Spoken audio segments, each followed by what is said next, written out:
upacara peringatan Hari Pahlawan tahun 2020 dan apel kesiapan siagaan penanggulangan bencana.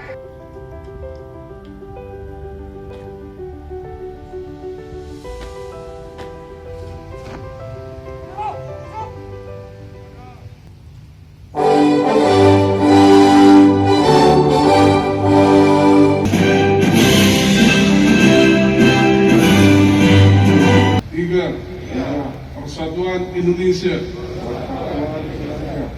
Perwakilan, penetapan penganugerahan Tanda Kehormatan Bintang Legiun Veteran RI, Dewan Pimpinan Pusat Legiun Veteran Republik Indonesia Sabela Abu Bakar dianugerahi tanda kehormatan berupa Bintang Legiun Veteran Republik Indonesia, berjasa untuk perkembangan dan kemajuan LPRI.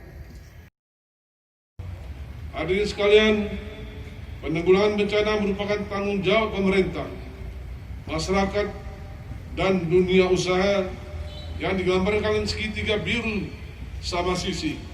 Peringatan Hari Pahlawan tahun 2020 dirangkai apel kesiapan penanggulangan bencana alam di Kabupaten Aceh Tengah telah dilaksanakan. Laporan selesai. Luaran